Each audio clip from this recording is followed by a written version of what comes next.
Subscribe करें और bell दबाएं ताकि कोई खबर रह न जाए।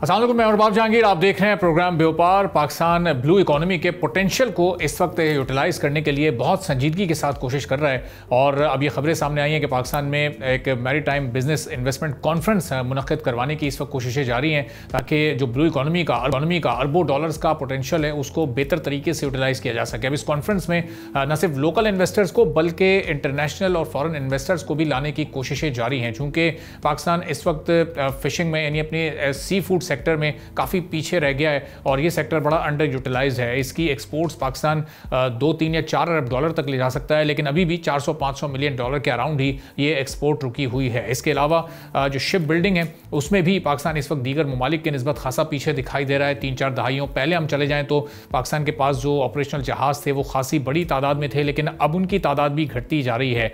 और इसके साथ साथ बीच टूरिज़्म 1024 किलोमीटर का पाकिस्तान का ये कोस्टल एरिया है जो कि बीच टूरिज्म में डेवलपमेंट ना होने की वजह से इस वक्त बहुत अंडर यूटिलाइज है। और हमने देखा है कि हमारे इस रीजन में कुछ ऐसे ममालिक भी हैं जिन्होंने बीच टूरिज्म पर काम करके अपनी न सिर्फ पर कैपिटा इनकम को बढ़ाया बल्कि अपनी इकोनॉमी को भी बड़ा बूस्ट किया है।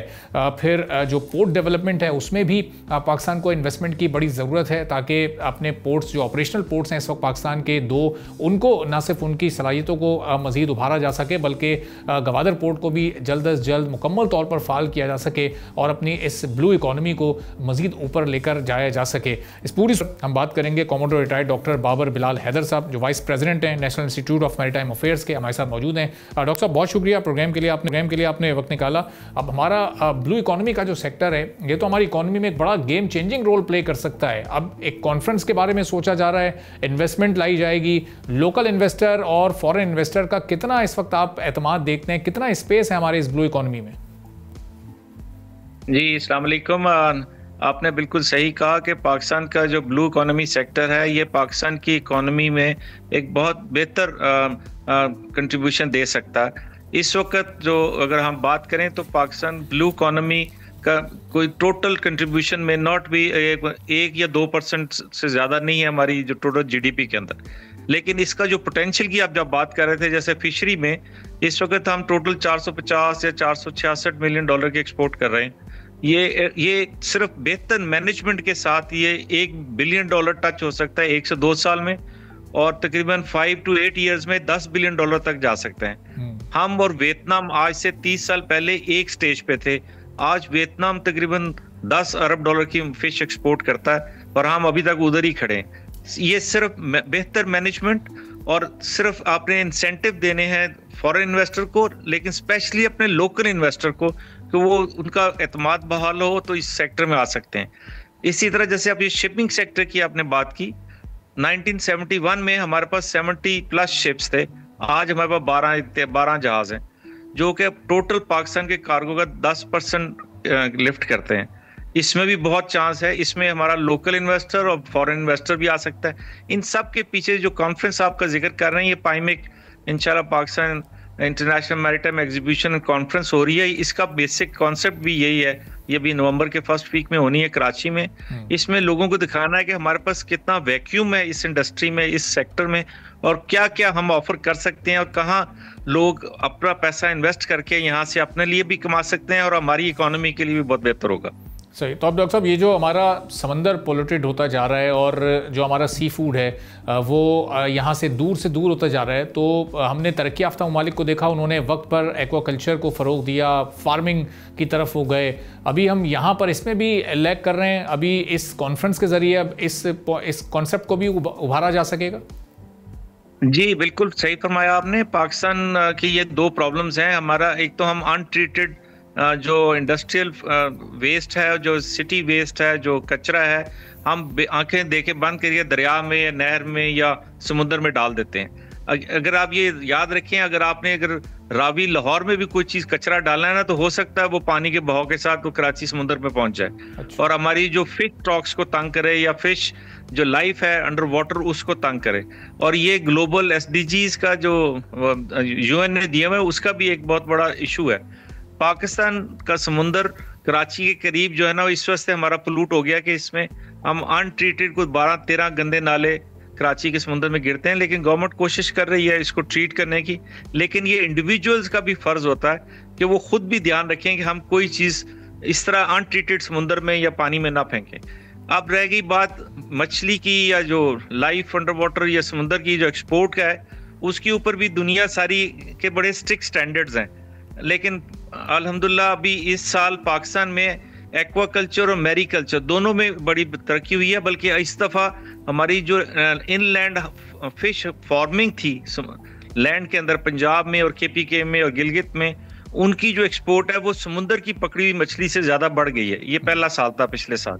तो इसका मतलब है कि ये भी बहुत बड़ा इंडस्ट्रियल एग्रीकल्चर का एक प्रोडक्ट निकलेगा। आने वाले सालों में लोगों को इस बिजनेस की समझ आएगी और ये हम इससे भी बहुत अच्छा कमाई कर सकेंगे। सही। तो डॉक्टर साहब, हम ये टोटल जो हमारी एक्सपोर्ट है मुल्क की वो 30-32 अरब डॉलर के अराउंड फंसी हुई है, और हम सिर्फ फ्रेट चार्जेस 5 से 6 अरब डॉलर और कहीं कहीं तो ये 7-8 अरब डॉलर भी कोट हुआ हुआ ये फिगर, वो हम पे करते हैं। अभी आपने ही फरमाया कि 1970s में 70+ हमारे शिप्स थे जो अब कोई 1 दर्जन के करीब रह गए। तो ये 60 जहाज़ नॉन ऑपरेशनल हो गए, गैर फाल हो गए, इनकी जगह इनकी कोई मेंटेनेंस नहीं हुई। इस पर भी काम करने की ज़रूरत है। इस वक्त पाकिस्तान को फौरी तौर पर कितने जहाज़ों की ज़रूरत है कि फ्रेट चार्जेस का बोझ हम पर से कम हो सके? देखिए, इस वक्त हमारा जो टोटल समुद्र से फ्रेट जो हम जहाज़ों से बिजनेस कर रहे हैं, तकरीबन 91% कार्गो हमारा समुद्री जहाज़ों से आता जाता है, एक्सपोर्ट एंड इम्पोर्ट। इसका जो टोटल 91% का तकरीबन 10% पाकिस्तानी शिप्स उठाते हैं, 90% फॉरेन शिप्स उठाते हैं। अब याद रहे 90% फॉरेन शिप्स का मतलब है उनकी इंश्योरेंस भी फॉरेन कंपनीज करेंगी, उनका लॉसेस भी फॉरेन कंपनीज हमसे ड्रॉ करेंगी। तो ये बहुत बड़ा नुकसान है जो फॉरेन शिप्स हमसे हर साल ले जाते हैं। ये 6 to 8 बिलियन डॉलर्स का एस्टिमेट है जो एक्सपर्ट्स लगाते हैं इस सिलसिले में, जो पाकिस्तान हर साल, और ये तकरीबन जो वर्ल्ड एवरेज है वो 10% पे कैलकुलेट होती है। टोटल आपकी जो इकोनॉमी, जैसा लेट्स से पाकिस्तान के 90 बिलियन डॉलर की इम्पोर्ट एक्सपोर्ट है, तो इसका 10% विल बी या 9% विल बी दी आपका जो फ्रेट चार्जेस है। इसको कंट्रोल करने के लिए इस वक्त हमारे पास 12 जहाज हैं, 10% उठाते हैं। 40% is one of the best basic figure हम कोट करते हैं मैरीटाइम एक्सपर्ट्स कि 40% आपको नेशनल कार्गो को खुद उठाना चाहिए। तो आप समझ लें 48 to 50 जहाज हमें चाहिए एट द प्रेजेंट। लेकिन हर साल हमारा माशाल्लाह इंपोर्ट एंड एक्सपोर्ट दोनों बढ़ता है, तो आपको उन नंबर ऑफ जहाज उसके मुताबिक कैलकुलेट करने पड़ते हैं। तो रफली स्पीकिंग 50 to 55 शिप्स अगर आपके इन्वेंट्री में हो तो आप 40% अपना उठा सकेंगे, and then you will be able to save. ये जो आप 8 बिलियन डॉलर है, हो सकता है ये 2.5-3 बिलियन डॉलर पे आ जाए, जो कि बहुत सब्सटेंशियल सेविंग है पाकिस्तान की इकोनॉमी के लिहाज से। सही। चलो डॉक्टर साहब, ज़ाहिर जहाज़ के लिए तो शायद बड़ी इन्वेस्टमेंट चाहिए हो। अब कोई फॉरेन इन्वेस्टर या लोकल इन्वेस्टर इसमें दिलचस्पी जाहिर करे तो ये मामला बेहतर तरीके से हल हो सके। लेकिन बीच टूरिज़्म का जो मामला है उसमें तो बहुत बड़ी इन्वेस्टमेंट तो नहीं चाहिए, लेकिन वहाँ भी हम देख रहे हैं 1000 किलोमीटर से ज़ायद की हमारी कोस्टल बेल्ट है। मालदीव या चंद और छोटे छोटे ममालिक जहाँ पर बीच बहुत छोटे छोटे से हैं, लेकिन वहाँ पर बड़े बेहतर तरीके से बीच टूरिज़्म को प्रमोट किया गया और उनकी इकॉनमी में एक बड़ा अहम फैक्टर इस वक्त बीच टूरिज्म की सूरत में मौजूद है। यहाँ पर भी हम लैग कर रहे हैं। जी बिल्कुल लैग कर रहे हैं। अगर आप इसको थोड़ा सा एक और मैं टेक्निकल मसला इसका बताऊं, पाकिस्तान की कोस्ट लाइन तकरीबन 1000 किलोमीटर से थोड़ी सी ज्यादा है। इसमें सिर्फ कराची एक शहर है जो मेगा सिटी है जिसकी कोस्ट थोड़ी बिल्ट अप है, लेकिन आप गौर करें कि कराची सिटी या जो पंजाब के PK या नॉर्थ से कराची को विजिट करता है वो समुद्र पे जरूर जाता है। इसका मतलब है हमारी बीच टूरिज्म एग्जिस्ट करती है, लेकिन हमारे पास अपॉर्चुनिटीज नहीं है बाकी कोस्ट को एक्सप्लॉइट करने की और रिमेनिंग कोस्ट। और दूसरी तरफ ये देखें कि कराची सिटी की 22 नेशनल असेंबली सीट्स हैं, वेयर एज बाकी रेस्ट ऑफ द कोस्ट जो है पूरी बलोचिस्तान की कोस्ट, उसकी सिर्फ एक नेशनल असेंबली की सीट है। तो ये आपको दिखाता है कि ये इंपॉर्टेंस कि हमारी जो डिसीजन मेकिंग पावर है या जो हमारा इन्फ्लुएंस है उस कोस्टल बेल्ट का on the national policy making, उसमें भी थोड़ा सा प्रॉब्लम आता है कि वो अपनी आवाज़ सही तरह नेशनल असेंबली तक पहुंचा नहीं सकते और वहाँ पे लोगों को अपना प्रॉब्लम समझा नहीं सकते, या अपनी फैसिलिटीज़ हैं या अपनी जो इतनी खूबसूरत कोस्ट है हमारी, जिसे कहते हैं वर्जिन कोस्ट है हमारे पास, अगर वहाँ पे बिजनेसमैन इन्वेस्ट करे तो ये पूरा जो सेंट्रल एशिया के जो टूरिस्ट हैं जो मालदीव जा सकता है वो पाकिस्तान की पोस्ट पे भी आ सकता है। हमें सिर्फ ध्यान देने की जरूरत है और ये इतना बड़ा मुश्किल काम नहीं है और इतनी बड़ी इन्वेस्टमेंट भी नहीं होती। फ्यू मिलियन डॉलर्स के अंदर एक बहुत अच्छा रिजॉर्ट डेवलप हो सकता है, और जो कि आपको इन द लॉन्ग रन बड़ा पैसे कमा सकता है। और ये इंडस्ट्री के तौर पे हमारे एक हमसाया मुल्क में एक छोटा सा प्रोविंस है, वो $5 बिलियन इससे सिर्फ इस वन सेक्टर दी टूरिज्म, मैरीटाइम टूरिज्म सेक्टर से वो एनुअल ग्रोथ है उसकी। और डॉक्टर साहब, ये बीच टूरिज्म के बीच डेवलपमेंट के साथ साथ जो पोर्ट डेवलपमेंट है हमारी, वो कितनी इंपॉर्टेंट है? चूंकि ये मिनिस्ट्री, मैरीटाइम मिनिस्ट्री होने से पहले पोर्ट एंड शिपिंग ही की मिनिस्ट्री कहलाती थी। अभी आपने कराची का जिक्र किया, कराची के MNAs he port and shipping के मिनिस्टर एक तवील अरसे तक मुख्तलिफ पार्टीज़ के रहे हैं। तो ये पोर्ट डेवलपमेंट में हम कितना पीछे हैं, इसमें हमें कितनी इन्वेस्टमेंट दरकार होगी और फिर उससे क्या फ़वाइद हासिल हो सकेंगे? देखिए, पोर्ट तो बाकी बनाना बहुत एक्सपेंसिव बिजनेस है, लेकिन आपको मुकाबले पे दुनिया के जो आपके मुकाबले पे पोर्ट्स बन रही हैं, लेट्स से ओमान की जो पोर्ट्स हैं वो 18 मीटर डेप्थ की हैं। जो अब जबले अली है UAE की पोर्ट, वो भी 18 मीटर डेप्थ की है। हमारी जो मैक्सिमम डेप्थ अवेलेबल है वो 14.5 to 15 मीटर्स की बातें हो रही हैं। इसका मतलब है वो जहाज भी उस साइज का आपके पास एंटर होगा।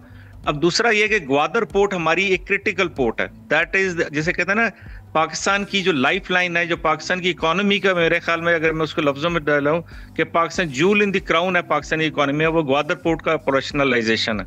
अगर ग्वादर पोर्ट ऑपरेशनलाइज हो जाती है, ये स्ट्रेटेजिक लोकेशन पे है, ये ट्रांसशिपमेंट हब भी बन सकती है, जैसे जबले अली है या कोलंबो पोर्ट है या मदरोटा पोर्ट है श्रीलंका की, या तो ये उस तरह का काम भी कर सकती है जिसमें इंटरलैंड कनेक्शन नहीं चाहिए। लेकिन ग्वादर पोर्ट जो सबसे बड़ा काम करेगी वो अफगानिस्तान, सेंट्रल एशिया, चाइना, इन सब को भी ये फीड कर सकती है। और आने वाले टाइम में एस्टिमेट सजेस्ट कि ये 400 से 500 मिलियन टन कार्गो हैंडल करेगी। अब इसका कंपैरिजन आप ये लगा लेंगे, कराची एंड पोर्ट कासिम की तकरीबन 50 बर्थ्स हैं दोनों, तो ये दोनों मिला के जो डिजाइन इनकी कैपेसिटी है 180 मिलियन टन की है एनुअल। तो ग्वादर पोर्ट अकेली 500 मिलियन टन कर सकेगी अगर हम इसको अच्छी तरह डेवलप कर लें और इसको एज ए बिजनेस मॉडल के तौर पे मार्केट करें।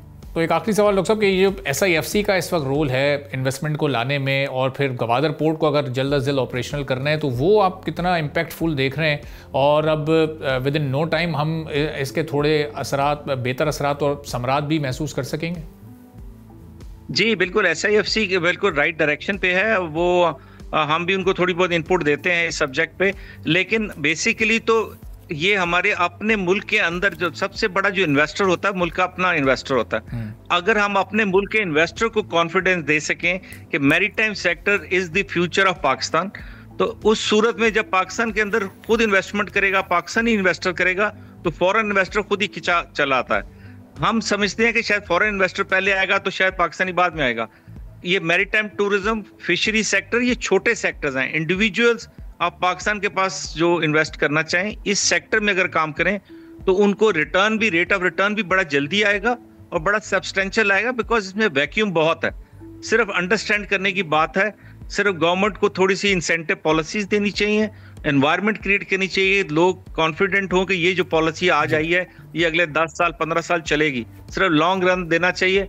ये इंशाल्लाह दिस मैरीटाइम सेक्टर पाकिस्तान की इकोनॉमिक्स को या पाकिस्तानी इकोनॉमी की सारी बीमारियों को ये ठीक कर सकता है, सिर्फ ये अकेला सेक्टर। ठीक है डॉक्टर साहब, बहुत बहुत शुक्रिया। कमोडर बाबर बिलाल हैदर साहब हमारे साथ मौजूद थे, vice president national institute of maritime affairs. गुफ्तगू आपने सुनी। एक ब्रेक लेते हैं, ब्रेक के बाद वापस आएंगे, एक और अहम मौजू पर बात करेंगे।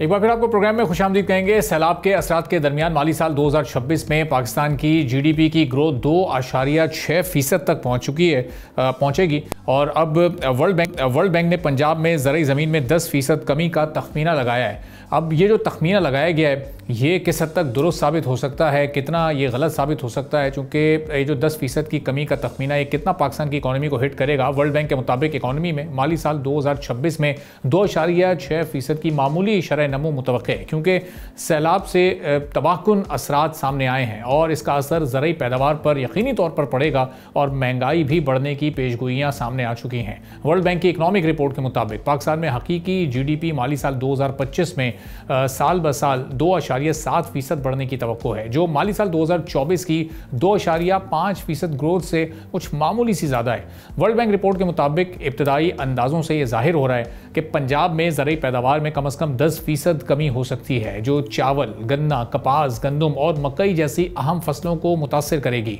अब जो अगला ये फिस्कल ईयर है, यानी जो 2026 और 27 का अगला फिस्कल ईयर आना है, उसमें ये ग्रोथ 3.4% तक बढ़ने की तवक्को है, जिसकी वजह ज़्यादा ज़रूरी पैदावार, कम अफराते ज़र और इंटरेस्ट रेट, सार्फिन और कारोबारी तबके के एतमाद में बहाली और जो निजी खपत व सरमायाकारी में इजाफा होगा।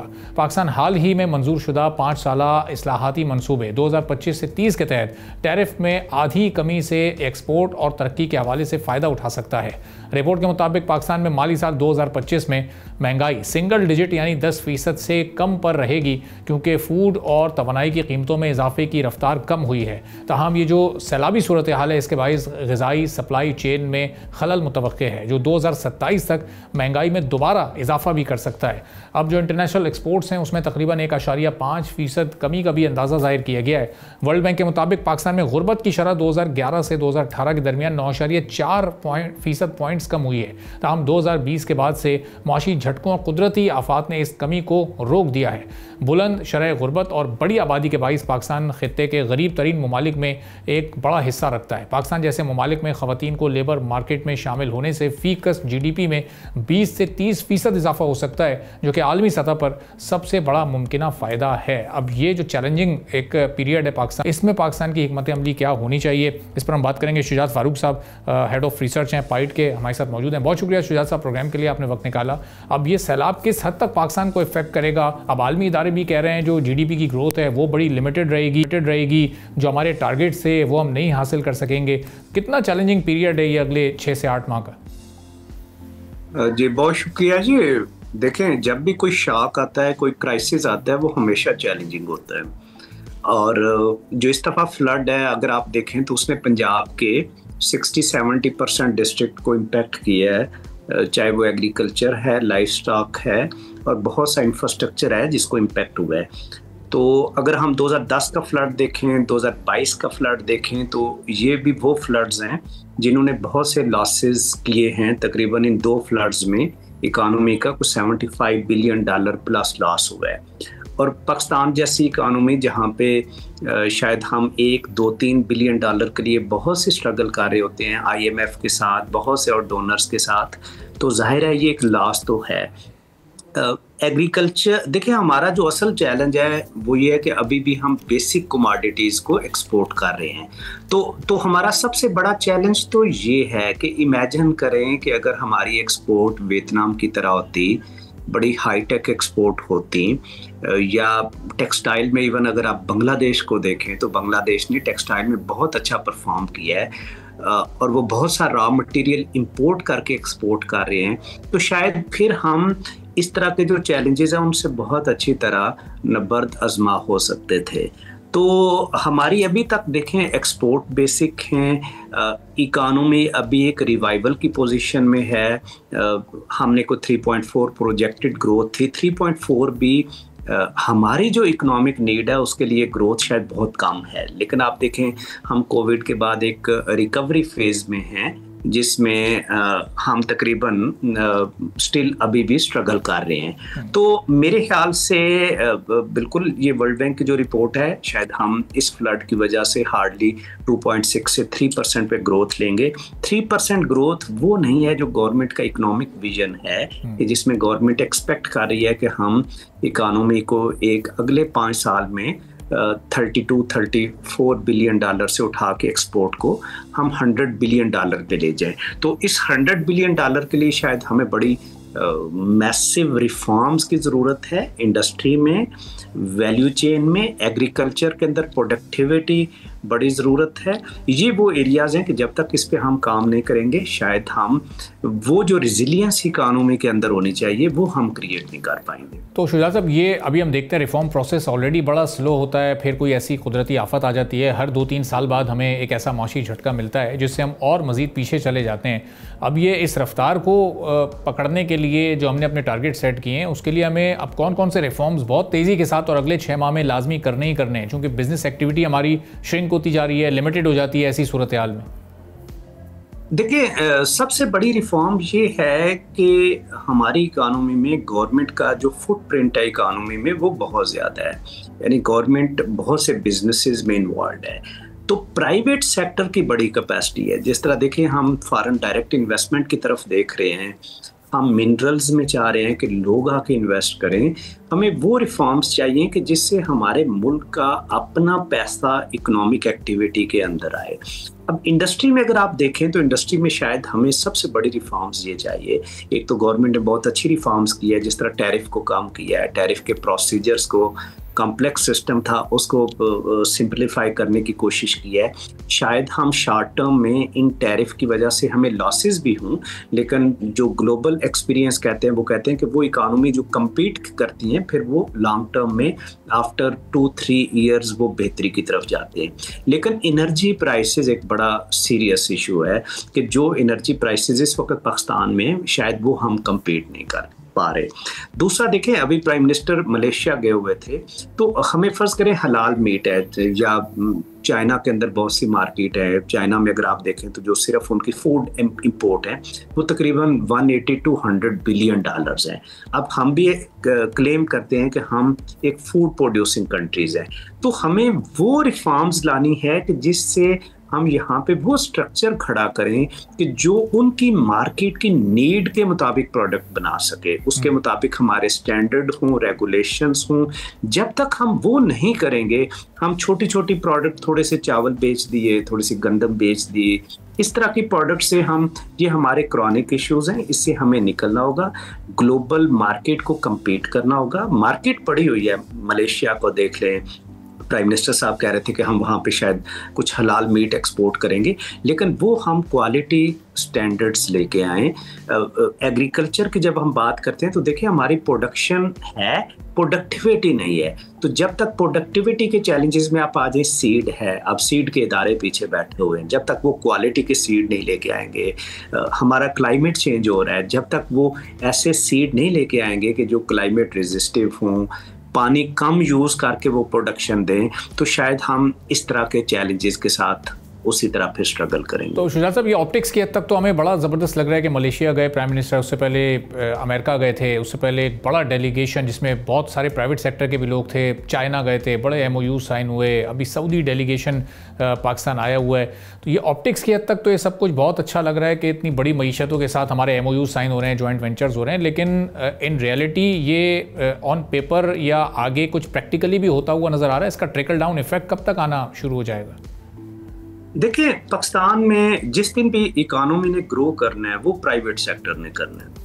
तो एक अच्छी चीज़ तो है कि हमारा प्राइवेट सेक्टर थोड़ा सा इमर्ज हो रहा है। कुछ प्राइवेट सेक्टर के अंदर हल्की फुल्की इनिशिएटिव्स लिए जा रहे हैं, लेकिन मेरी अगेन अर्ज है कि प्राइवेट सेक्टर के लिए कुछ फंडामेंटल्स चाहिए।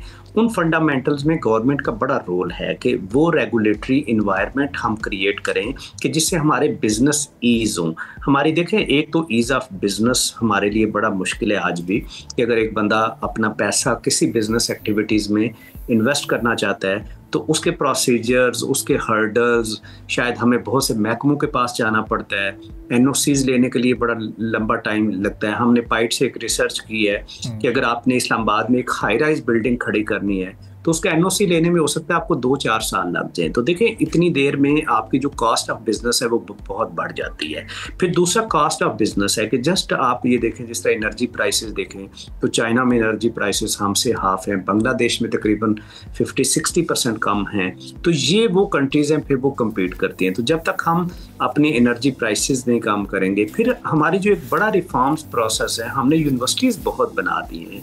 पाकिस्तान में इस वक्त 270 यूनिवर्सिटीज़ हैं, पब्लिक सेक्टर में हैं, लेकिन उन यूनिवर्सिटीज़ के अंदर वो रिसर्च एंड डेवलपमेंट नहीं हो रही, वो तहकीक, वो जो इंडस्ट्री की नीड है। तो जब तक देखें ये रिफॉर्म्स के साथ आइडियाज़, रिसर्च, डेवलपमेंट, इनोवेशंस नहीं आएगी, तब तक हम वही बेसिक कमोडिटीज़ प्रोड्यूस करेंगे। हमें पोटेंशियल है, इसमें कोई शक नहीं है। सऊदी अरेबिया अगर आता है तो अच्छी बात है, अगर वहाँ से अरामको आती है, बहुत सी वहाँ पे जो फूड अगर मार्केट है वो देखें, वो उनकी अगर यहाँ पे आ जाती है तो हमारी मिल्क की मार्केट है जिसके अंदर बड़ा ह्यूज पोटेंशियल है, क्योंकि हम सिर्फ 3% दूध है कि जो प्रॉपर पैक्ड शेप में बेच रहे हैं, बाकी 97% तो हम खुला दूध बेच रहे हैं। ये वो एरियाज हैं कि जिसके अंदर एटलीस्ट मैं कहता हूँ हम इस अपने मुल्क को, अपनी आवाम को ही अच्छी प्रोडक्ट दें। हमारे पास योगर्ट नहीं है, हमारे पास अच्छे मिल्क नहीं है, हमारे पास अच्छी दालें नहीं हैं, तो ये वो एरियाज हैं कि जहाँ पे हमें बड़ी मैसिव इन्वेस्टमेंट की ज़रूरत है कि ये मैसिव इन्वेस्टमेंट आए, वैल्यू चेन बने, यहाँ से चीज़ें बन के बाहर भी जाएं और हम अपने मुल्क के लोगों को भी दें। लेकिन देखें, जब तक हमारी अपनी इंडस्ट्री साथ compete नहीं करेगी ग्लोबल इंडस्ट्री के साथ, बाहर की इन्वेस्टमेंट वो हमारे लिए एक चैलेंज होगी, वो टेम्पोरेरी आएगी, पैसा लेके चले जाएंगे।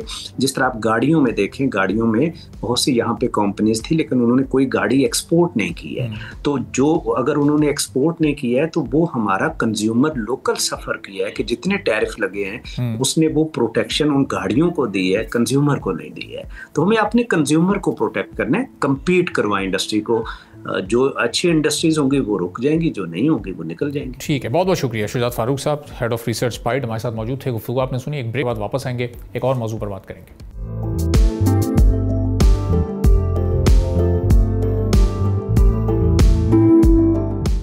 एक बार फिर आपको प्रोग्राम में खुशामदीद कहेंगे। पॉलिसियों में अदम इस्तेहकाम और ज़्यादा टैक्स प्राइवेट सेक्टर को बहुत मुतासर करते हैं। ये PBF जो पाकिस्तान बिजनेस फोरम है, उनकी जानिब से उनका मौक़िफ़ सामने आया है और उन्होंने अब मुसलसल पॉलिसियों की तब्दीली और ख़ित्ते में कॉरपोरेट टैक्स के आला तरीन निज़ामों में से एक को देखते हुए पाकिस्तान के प्राइवेट सेक्टर की स्टेबिलिटी पर तशवीश का इजहार किया है। PBF के मुताबिक प्राइवेट सेक्टर गलत पॉलिसी फ्रेमवर्क और टैक्सेशन की वजह से ग्रोथ नहीं कर सकता, जो इन्वेस्टर्स के एतमाद में कमी और कारोबारी ग्रोथ रुक जाने की अहम वजूहात में से एक है। कॉरपोरेट सेक्टर पर टैक्स के गैर मुतनासिब रेशो से बोझ बढ़ रहा है जो 45% तक पहुंच जाता है, जिसमें मुतनाज़े 10% सुपर टैक्स भी शामिल है।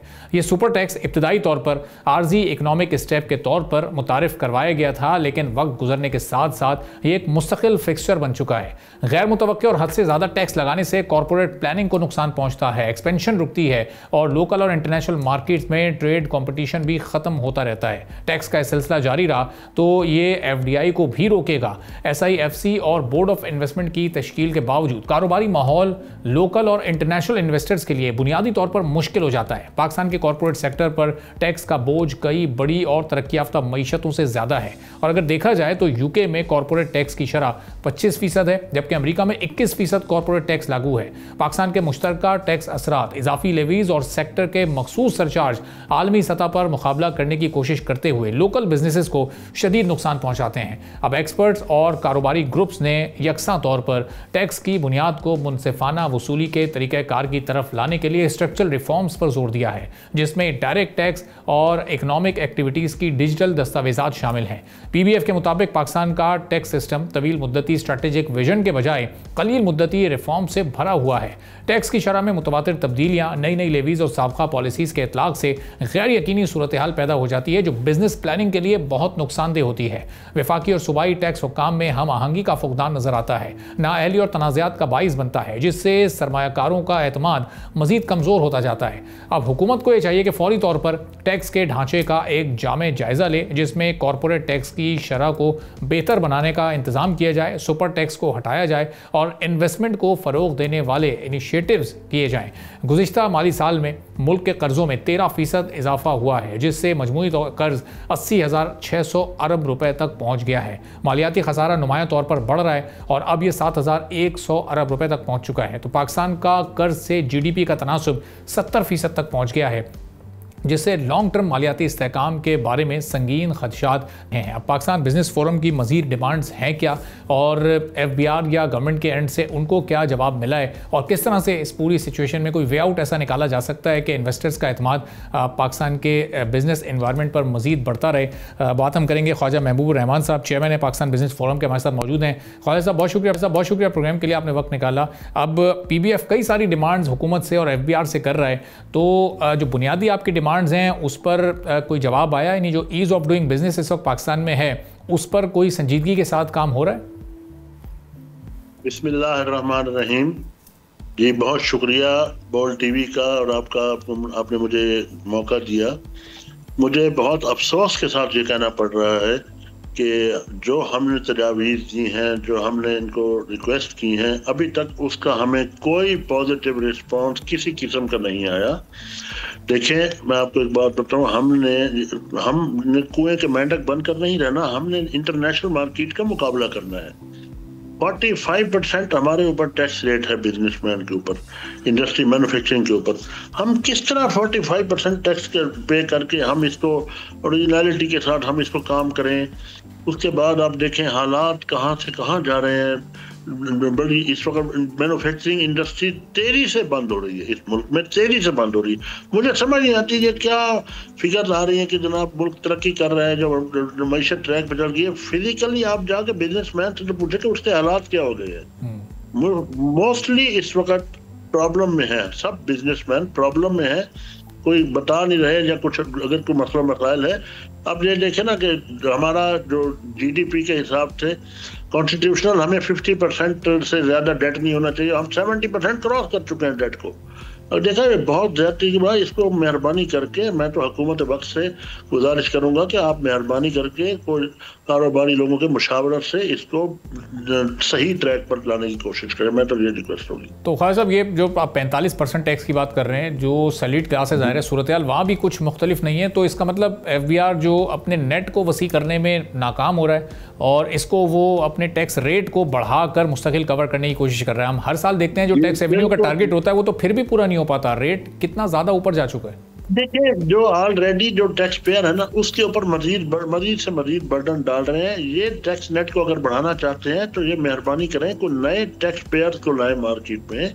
जो रिटेलर्स, मैं ये नहीं कहता कि सारे रिटेलर्स ही टैक्स नहीं दे रहे, कुछ ऐसे हैं जो नहीं दे रहे, उनको बेशक टैक्स नेट में लाएं, कुछ उसका सर्वे करें। जो ऑलरेडी टैक्स दे रहे हैं उनके ऊपर मजीद सख्तियाँ, ये क्या तरीका बना हुआ है पाकिस्तान की हिस्ट्री में? आप पाकिस्तान में छोड़े, पूरी दुनिया में ये नहीं होगा कि जो भी इंडस्ट्री चल रही है उसके गेट के ऊपर उसके ऑफिस में FBR के बंदे बैठे हों, उसके ऑफिस में IB के बंदे बैठे हों, उसके ऑफिस में FIA के बंदे बैठे हों। क्या बिजनेसमैन है या चोर है या क्या है? हम लोग बिजनेसमैन है कि कारोबारी इज्जतदार तरीके से हमारे साथ। अब ऑलरेडी जो लोग टैक्स नेट में हैं उनके ऊपर मजीद बर्डन डालना ये कोई तरीका तो नहीं है। इस तरह लेकिन मुल्क पीछे जाएगा, तरक्की तो नहीं कर सकेगा। मुझे तो बड़ा अफसोस होता है, हमारे जो प्राइम मिनिस्टर साहब है वो खुद एक इंडस्ट्रियलिस्ट है, खुद कारोबारी है, वो भी समझते हैं इस चीज़ को। इसहाक डार साहब बड़े समझदार आदमी है। हमारे जो वजीर खजाना है वो एक बैंकर है और मंझे हुए बैंकर है। पता नहीं क्यों इस तरफ तवज्जो नहीं दे रहे। अल्लाह करे इनको कोई अल्लाह ताला समझे। बहरहाल देखें, हम इसको मैं अब क्या इस बार में कह इनको अल्लाह हिदायत है, मैं ये नहीं कहूँगा। तो ख्वाजा साहब, ये जो हमारा इस वक्त एक लोकल इन्वेस्टर है वो उस वक्त किन चैलेंजेस का इस वक्त वो सामना कर रहा है? ये टैक्स के मसाइल हैं, ये तो अपनी जगह पर मौजूद हैं, और उस लोकल इन्वेस्टर के चैलेंजेस को आप सामने रखते हुए फिर हमारे जो फॉरेन इन्वेस्टर हैं उनका एतमाद कितना मुतज़लज़ल होता है? फिर आप ये बताएं, लोकल इन्वेस्टर इस वक्त कहाँ इन्वेस्ट कर रहा है मार्केट में? वो तो डर के सहम के घर गया बैठा है। इस वक्त आप किसी सेक्टर को उठा लें, आप रियल एस्टेट सेक्टर को उठा लें, आप इंडस्ट्री को उठा लें, आप किसी काम को देखें, कोई इस वक्त एक्टिविटी, बिजनेस की एक्टिविटी बिल्कुल ना होने के बराबर है। बिल्कुल मुश्किल में है लोग। और इस वक्त लोगों ने इन्वेस्टमेंट से, हाँ, SIFC का जो प्लान था कि अब बाहर से इन्वेस्टमेंट आएगी, मुझे बताएं कहाँ से आ रही है? उल्टा बंद करके लोग बाहर जा रहे हैं कि नई कोई आई है इस वक्त, कोई कंपनी, कोई इन्वेस्टमेंट आई है पिछले 2 सालों में, 1.5 सालों में? कुछ भी नहीं आ रहा। इस वक्त तो बड़े मुश्किल हालात में मुल्क है हमारा। मुझे तो समझ नहीं आ रही है फैक्ट्स एंड फिगर कौन सी दे रहे हैं कि इससे बेहतर हो गया। फिजिकली आप खुद बताएं, क्या कोई जो आम शहरी है उस तक कोई पहुंचे कोई सहूलियात? तो ख्वाजा साहब, कमिटमेंट्स तो जो बड़े बड़े ममालिक हैं उनसे बड़ी हो रही हैं। आप देखें पिछले 2-4 महीनों में बड़ी एक्टिविटी भी रही है गवर्नमेंट साइड से, बड़े ममालिक के दौरे हुए, वहाँ पर MOUs भी साइन हुए, जॉइंट वेंचर्स भी हुए हैं, अरबों डॉलर की इन्वेस्टमेंट आने की अभी भी उम्मीद है कि अगले कुछ सालों में चंद एक सेक्टर्स में ये सब कुछ आना है। मैं तो यकीन करें, एक मुहिब्बे वतन पाकिस्तानी होने के नाते मैं दुआ गो हूँ अल्लाह ताला से, बहुत गिड़गिड़ा के दुआ करता हूँ, खुदा करे कि ये फुलफिल हो जाए, ये एंड तक पहुँचे और ये आ जाए इन्वेस्टमेंट। अल्लाह करे ये आ जाए। जैसे MOU साइन हुए हैं, MOU का मतलब तो होता है ना मेमोरेंडम ऑफ अंडरस्टैंडिंग, अल्लाह करे उसमें पेमेंट आ जाए, ये लोग आ जाए, हमारा मुल्क कोई खुशहाली हो, कुछ हमारे मुल्क के अंदर बेहतरी हो, अल्लाह करे हो, खुदा करे ये हो जाए, इस पे अमल दरामद हो जाए, ये एंड तक पहुंचे। वरना तो हम जब से पाकिस्तान बने हम यही देख रहे हैं, MOU साइन हो रहे हैं, वादे हो रहे हैं, पैसे आ रहे हैं, आते नहीं है, एंड पे आके ना फिर सारा छुट्टी हो जाती है। बहरहाल देखिए अल्लाह करे आ जाए, मैं तो यही कहूँगा कि खुदा करे आ जाए। ठीक है, बहुत बहुत शुक्रिया। ख्वाजा महबूब रहमान साहब, चेयरमैन पाकिस्तान बिजनेस फोरम, हमारे साथ मौजूद थे। गुफ्तगू आपने सुना। नाज़रीन, आज के प्रोग्राम से इजाज़त दीजिए। अल्लाह हाफ़िज़।